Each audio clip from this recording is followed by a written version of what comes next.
Morning, today we're in Rhyl. The weather forecast isn't great, but as you can see we've got some nice blue skies. It is a little bit windy, so we'll see how we go on.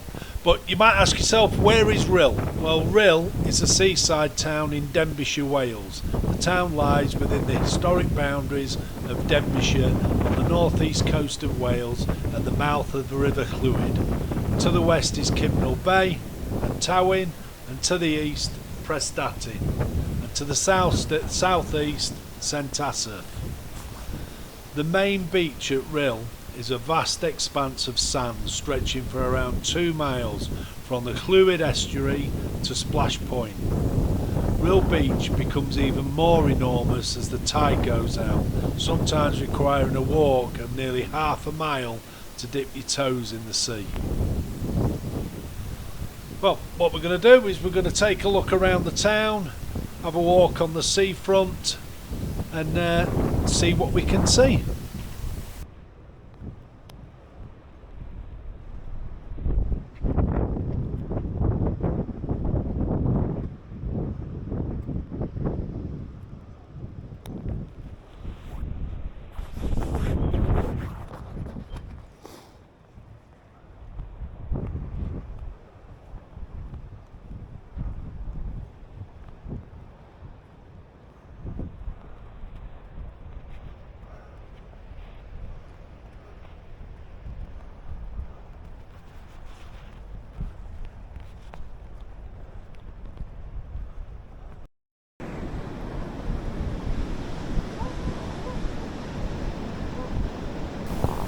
We're going to start our walk this morning to the eastern side of Rhyl and then walk our way along the front through the town, back onto the front again and down to the west side at Cymnal Bay.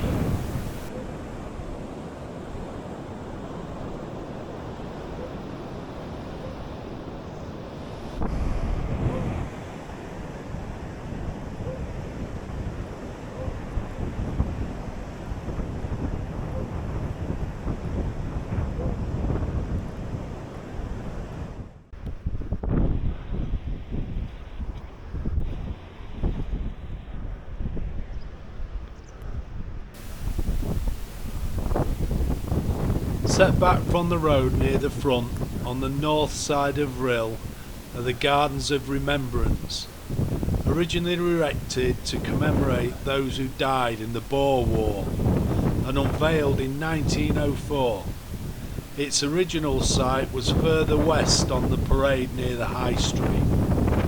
It was moved to its present site and the Garden of Remembrance opened in 1948.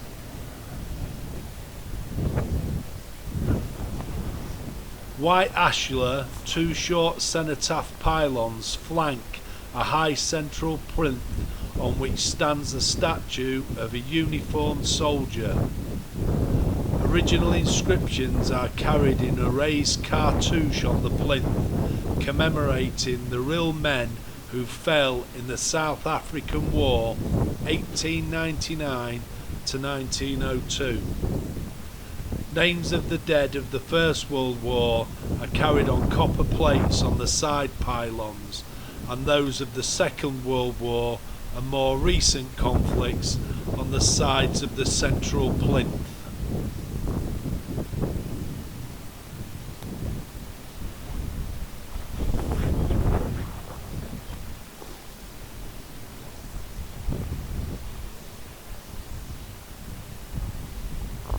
Personally, I like the idea of the gardens much better than just a cenotaph. The garden has areas commemorating the fallen from several conflicts, including the Boer War, the First and Second World Wars, and the Falkland Islands. It would be nice to see it extended to include other conflicts where men and women gave their lives, like Afghanistan and Iraq, Suez, to name just a few.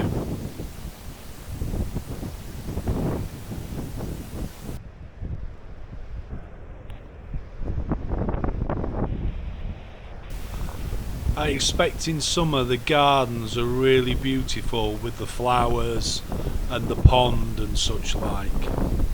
I also like the gate at the entrance with the poppies all around the actual gates themselves.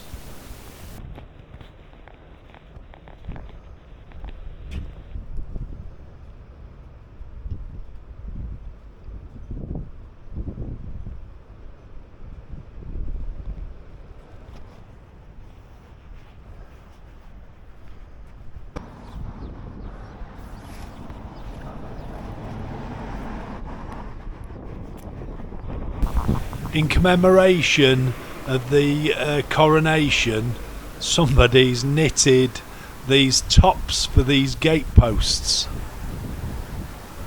How strange are those?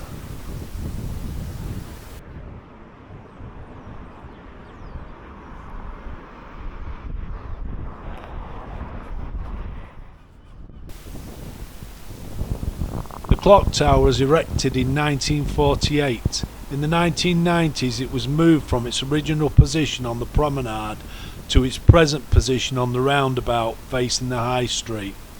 It was dismantled brick by brick and rebuilt by William Taylor Masonry. We've just turned up the high street now, so we'll just have a little bit of a nose. It was quite a nice high street. Nice little walkway. Most of the shops seem to be open, unlike some places where they're closed. It's very clean.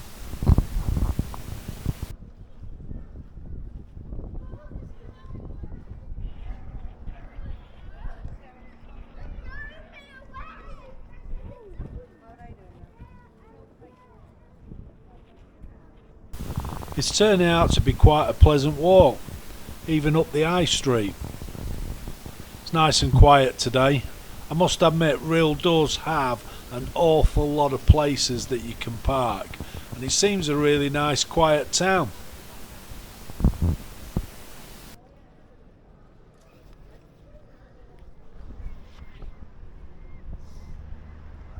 Back onto the seafront again. Rather than walk all the way down here, we'll probably walk down as far as Kinmel Bay. It's a pleasant walk, I must admit. There seems to be like 2 or 3 parts to this. It's a pleasant walk walking by the side of the road, and then you've got the promenade by the sea as well. Really nice. And the day's turning out quite nice too. As we go along now, we're just about reaching the harbour. There's a bridge that we're going to cross in a second. I think the centre of it is supposed to look a little bit like a boat.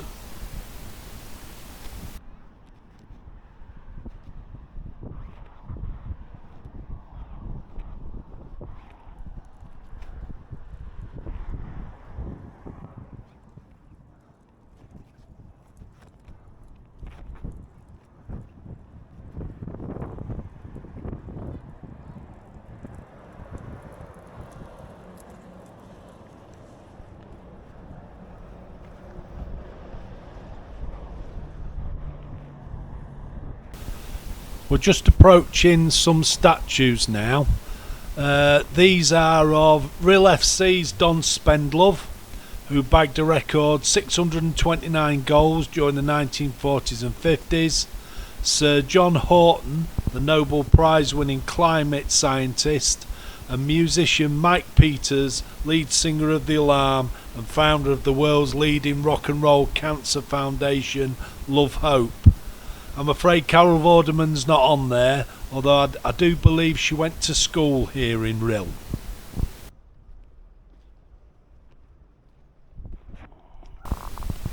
As we're walking up onto the bridge, looking out towards the right, this is looking out towards the sea, so this is where the tide would come in. And over the other side is the harbour. Taking a look at the mast at the moment, so you can see why it would look like a ship. And this is a view into the harbour, so there doesn't seem to be too many boats moored up at the moment.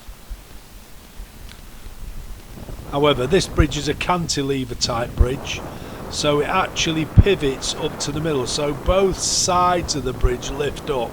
That allows the boats to go through, either going out to sea or coming back into the harbour.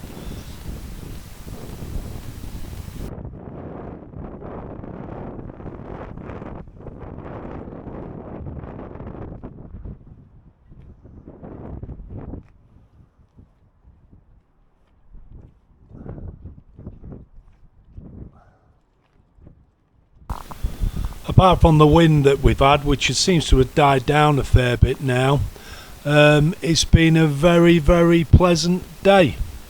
Another look there out to sea. There's a couple of boats on that are moored up there. Once we get over on the other side, there's I think that's a cafe that's up ahead. Christine's wanting an ice cream, so I think that's where we'll be heading now. Is to the cafe for an ice cream.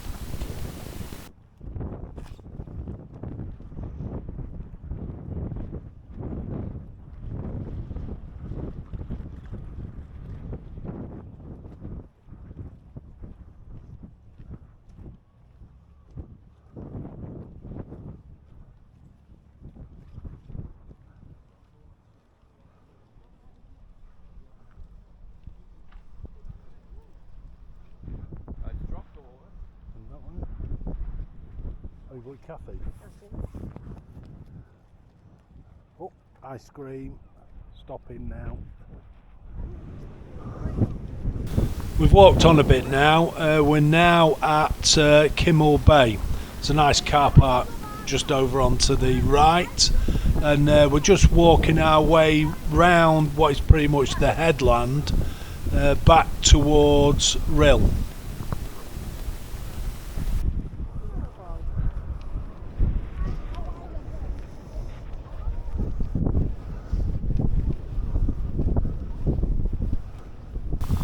Apparently amongst the dunes here, skylarks can be seen and heard. They're known to nest amongst the dunes and can be quite territorial, showing off their patch by catapulting up vertically into the air, sometimes reaching as high as 1,000 feet, hovering and singing for some time, and then parachuting back down, vanishing out of sight. Common lizards can also be found here. Despite the name, they are no longer that common due to their habitat disappearing. They're quite shy, but if it's a hot day, you may be lucky enough to see one of these cold-blooded creatures as they love basking in the sun.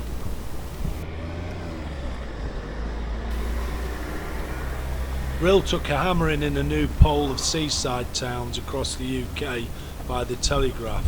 It was ranked bottom of a list of the 20 best and worst places across the country. In its assessment of Rhyl, the Telegraph said the town was an example of how not to do things, trotting out old put-downs like Costa del Dole. The paper summed up the town as no past, no arts or entertainment, no fun. It was awarded Rhyl a score of just 5 out of 100 and placed the town at the bottom of its list, a full 93 points below its favourite resort, St Ives in Cornwall. Second from the bottom with 11 out of 100 was South Shields in the northeast of England. Among the harsh words were North Wales' oldest pier was demolished in 1973. The Dome Pavilion Theatre was raised the following year. Efforts to make Rhyl a desirable destination, the Sun Centre in 1980, White Rose Shopping Centre in 1984 and a museum and library complex in 1986 have failed. The Ocean Beach Fun Fair closed in 2007 and a Sky Tower ride was decommissioned. There were plans to make it a light show. It's now a paying display car park. No pass, no arts or entertainment, no fun. Gentrification is not suited to all seaside towns but Rhyl. Once unfortunately dubbed the Costa del Dole and on one occasion Blackpool after a neutron bomb, is how not to do things. Well, I kind of disagree really. I think it depends on what it is that you want from a seaside resort. if you were looking at parking, for instance, Rhyl's parking is fantastic. Will probably come out on top of the list. St Ives in Cornwall can be a difficult place to park. It's never going to be a Blackpool with its fun fairs, or Yarmouth, which is the same with its fun fairs. So it's just a matter of opinion. To be honest, we quite liked it. It was a great walk on the front, plenty of open space, really nice.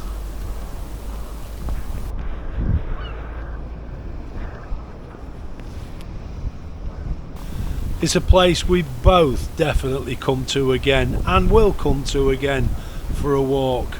Really, really pretty little town. Not a problem at all.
We're taking a last look out to sea now.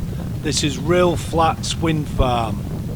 A very steady hand needed to film this wind farm, as the turbines are around 5 miles out to sea. The Rhyl Flats offshore wind farm has been generating electricity since 2009. It's located 8 kilometres off the North Wales coast at the eastern end of the Constable Bank. The Rhyl Flats offshore wind farm has 25 wind turbines, each generating 3.6 megawatts. Rhyl Flats can generate up to 90 megawatts of electricity, which is enough to power more than 50,000 homes.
That concludes our walk around Rhyl, the town centre. There's some things that we've missed out. We haven't shown the tower at all. We haven't shown the leaning clock tower that's on the town hall. Plus there's other things that would be of interest here as well.